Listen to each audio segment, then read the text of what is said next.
چغل خور کی سزا کیا ہے؟ نماز کے دوران ہم کو بہت سے وسوسے آتے ہیں، یہاں تک کہ نماز کے دوران بہت بوجھ محسوس ہوتا ہے، زبان بھاری ہو جاتی ہے۔ بائیں ہاتھ کی انگلی پہ تسبیح کرنا کیسا ہے؟ زیر ناف ہاتھ باندھنا کیسا ہے؟ داڑھی میں کینچی لگانا جائز ہے یا نہیں؟ نماز فجر سفر کے دوران اگر ادا کریں تو کیا سنتیں ادا کریں گے؟ داڑھی کو کالا رنگ لگانے کے بارے میں شرعی طور پہ کیا حکم ہے؟ خاک شفا، احد کی مٹی، خانہ کعبہ کے غلاف کا کپڑا، کیا اس میں شفا ہے؟ کھانے پینے کی چیزوں کو سامنے رکھ کے نیاز پڑھنا، قرآن پڑھنا، پھر لوگوں میں بانٹ دینا، کیا یہ جائز ہے؟ ایک آدمی ایک کام کرتا ہے قانون کے طریقے پر، وہ نہ ہو اور رشوت دے سکتا ہے؟ رفع الیدین کے بارے میں کسی بھائی نے سوال کیا ہے۔ سگریٹ پینا کیسا ہے؟ پہلی مرتبہ ہمارے چینل پر تشریف لائے ہیں، پلیز سبسکرائب کر لیجئے۔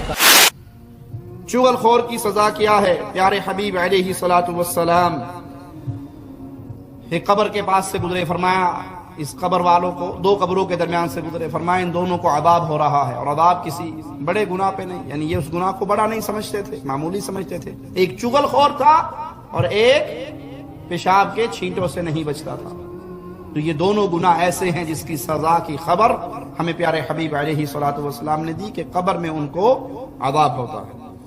نماز کے دوران ہم کو بہت سے وسوسے آتے ہیں، یہاں تک کہ نماز کے دوران بہت بوجھ محسوس ہوتا ہے، زبان بھاری ہو جاتی ہے۔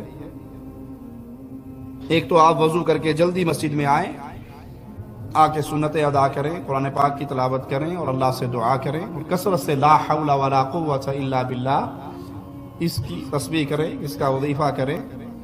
شیطان کا اثر اس کو کثرت سے پڑھنے سے اللہ کی رحمت سے زائل ہو جاتا ہے۔ بائیں ہاتھ کی انگلی پہ تسبیح کرنا کیسا ہے؟ افضل یہی ہے کہ دائیں ہاتھ کی ان انگلی کی پوریوں پہ تسبیح کی جائے۔ تشہد کی حالت میں انگلی کو ایک بار ہلانا چاہیے یا لگاتار، یا تو دعا مانگتے وقت یہ انگلی مستقل یوں حرکت کرتی رہے، یا اس انگلی کے اندر تشہد کے دوران یوں خم رہے، وہ صرف ایک بار اٹھا کے ہاتھ نیچے رکھ لینا اور ہاتھ کھول لینا، یہ کسی صحیح حدیث سے ثابت نہیں۔ زیر ناف ہاتھ باندھنا کیسا ہے؟ صحیح حدیث سے ثابت نہیں ہے۔ صحیح حدیث ہاتھ کو سینے پہ باندھنے کا حکم دیتی ہے۔ داڑھی میں کینچی لگانا جائز ہے یا نہیں؟ رسول اللہ صلی اللہ علیہ وسلم نے داڑھی کو معاف کرنے، لٹکانے، چھوڑنے، بڑھانے کا حکم دیا ہے۔ نماز فجر سفر کے دوران اگر ادا کریں تو کیا سنتیں ادا کریں گے؟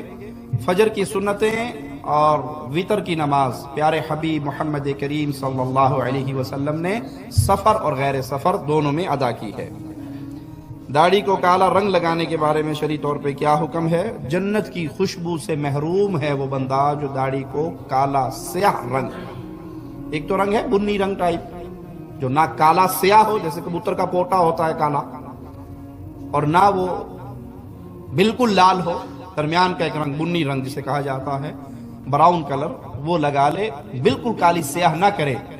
ایسا رنگ نہ لگائے جس سے وہ 55 سال سے بیک گیئر لگا کے پھر 35 سال کا جوان ہو جائے، وہ رنگ نہ لگائے، یہ دھوکہ ہے، یہ جائز نہیں ہے، اور بہت بڑی بدنصیبی کا اعلان یہ ہے کہ وہ جنت کی خوشبو سے محروم ہے۔ نیت زبان کا اقرار نہیں ہوتا بلکہ دل کا فیصلہ ہے۔ زبان سے بولنا کسی صحیح حدیث سے ثابت نہیں ہے۔ یہ made in India, made in Pakistan ہے جو لوگوں نے بنا رکھی ہے۔ نیت کرتا ہوں نماز کی، نماز 4 اور پیچھے سے امام کے منہ میرا خانہ کعبہ چلے گا، باز اللہ تعالیٰ کے وقت ظہر کا، اللہ اکبر۔ کسی صحیح حدیث سے یہ بات ثابت۔ نبی کریم نبی عربی ہیں، نماز عربی زبان میں، پٹھان عربی میں پڑھے گا، انڈین عربی میں پڑھے گا، بنگالی عربی میں پڑھے گا، ہندی، پنجابی، پاکستانی عربی میں پڑھے گا۔ نیت ہر بندہ اپنی زبان میں کرتا ہے، سمجھنے کے لیے کافی ہے، بعد میں بلڈنگ ہوئی ہے، اصل میں ساتھ۔ اور اگر اصل میں ہوتی، جیسے پشتو میں نماز قبول نہیں، اسی طرح پشتو میں نیت بھی قبول، اردو، ہندی، پنجابی میں نماز قبول نہیں تو اردو، ہندی، پنجابی میں نیت بھی قبول۔ کو سمجھانے کے لیے ایک سنا دیتا ہوں، ایک صاحب ایک مسجد میں گئے نماز پڑھنے کے لیے، تو وہ سمجھانا چاہتے تھے کہ یہ نیت کا طریقہ سنت سے ثابت نہیں ہے، تو انہوں نے سمجھانے کا انداز کیا اپنایا؟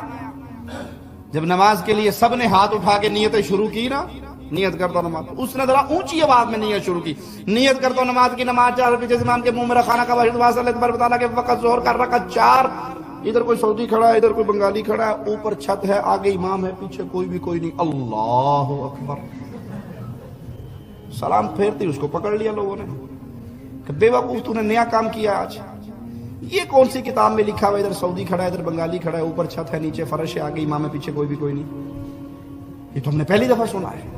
کہا بھائی مجھ سے ناراض نہ ہو، جہاں آپ کی نیت لکھی ہوئی ہے نا کہ نیت کرتا نماز کی، نماز 4 فرض، پیچھے سے امام کے منہ میرا خانہ کعبہ شریف وقت ظہر کا فرض اللہ کے، جس صفحے پہ یہ لکھی ہوئی ہے اس کتاب کے اگلے صفحے پہ یہ باقی بھی لکھی ہوئی ہے۔ چلتے ہیں مولوی صاحب کے پاس، ذرا ان سے پوچھتے ہیں کہ آپ کی نیت کس کتاب میں ہے، بس وہ کتاب مجھے دے دو، اگلے صفحے پہ نہ نکال کے دو، میری منڈی کاٹ دینا۔ وہ ساری مسجد، مولوی صاحب ہماری نیت کون سی کتاب میں لکھی ہے؟ کہا کیوں، کیا ہوا؟ کہ اس نے ان الفاظ کے ساتھ نیت میں اضافہ کیا۔ کہا اے وہابی ہے، تسی چپ کر جو، انہوں جالیں گے، اس سے بات نہیں کرنی۔ جب کسی کے پاس دلیل نہیں تو اے وہابی ہے، اس کی بات نہیں سنی۔ بھائی ہم مسلم ہیں، ہمارا نام اللہ نے مسلم رکھا ہے، ہمارے لیے شرط ہے ہر مسئلے کو تلاش کریں اللہ کے کلام سے، محمد کریم صلی اللہ علیہ وسلم کے فرمان سے، صحابہ کے فہم سے، جو مل جائے وہ سینے پہ، جو نہیں ملتا وہ کسی نے بھی کہا جو قرآن میں نہیں، حدیث میں نہیں، صحابہ سے ثابت نہیں، اجماع سے ثابت نہیں، وہ باطل ہے، اس کو تسلیم نہیں کیا جائے گا۔ خاک شفا، احد کی مٹی، خانہ کعبہ کے غلاف کا کپڑا، کیا اس میں شفا ہے؟ شفا اللہ کے ہاتھ میں ہے، جس کو چاہتا ہے شفا دیتا ہے۔ شفا اللہ نے جس چیز میں رکھی ہے اس کو قرآن و حدیث میں بیان کیا ہے۔ قرآن شفا ہے، شہد میں اللہ نے شفا رکھی ہے، کلونجی، حبہ سودا، پیارے حبیب فرماتے ہیں موت کے علاوہ ہر مرض کے لیے شفا ہے، لیکن کسی حدیث میں نہیں آیا احد کی مٹی میں شفا ہے۔ دنیا کی مٹیوں پتھروں میں اگر آتے ہو تو حجر اسود سے پیارا کون سا پتھر ہوگا؟ فاروق اعظم چومتے ہوئے رک جاتے اور کہتے جانتا ہوں تو پتھر ہے، تیرے ہاتھ میں نفع اور نقصان، چومتا اس لیے ہوں کہ امام کائنات کو چومتے ہوئے دیکھا تھا۔ نہ کسی پیر کے کنویں کے پانی میں کوئی نفع، نہ کسی بابے کے سوٹے میں کوئی نفع، پھر بھی نہیں سمجھتے میرے اللہ کو۔ جس کے ہاتھ میں تم اتنا کچھ سمجھتے ہو، اللہ نے اس کو ایسا مجبور کیا وہ اپنے قدموں پہ کھڑا نہیں ہو سکتا۔ آپ سمجھتے ہو بڑا کرنی بھرنی دھرنی والا ہے یہ، کسی پیر کے تھوک میں، کسی پیر کے تعویذ میں، کسی پیر کے نمک میں، کسی پیر کے ڈنڈے میں، کسی کی گالیوں میں کوئی شفا نہیں۔ لوگ گالیوں میں بھی شفا سمجھتے ہیں، پیر جلالی بابا ہے، بس ایک گالی دے دے ساڈا کام پورا ہو جائے گا۔ لا حول ولا قوت الا باللہ، انا للہ و انا الیہ راجعون۔ مسلمان پہ جب بیماری آتی ہے وہ اپنے اللہ سے شفا مانگتا ہے، وہ اپنے اللہ کے در پہ آتا ہے۔ کھانے پینے کی چیزوں کو سامنے رکھ کے نیاز پڑھنا، قرآن پڑھنا، پھر لوگوں میں بانٹ دینا، کیا یہ جائز ہے؟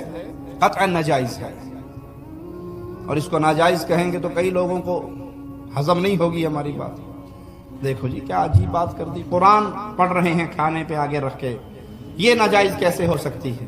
یہ ناجائز اس لیے ہو سکتی ہے پیارے بھائی کہ کھانا آنے کے بعد پیارے حبیب محمد کریم صلی اللہ علیہ وسلم نے بسم اللہ پڑھ کے کھانا شروع کر دیا۔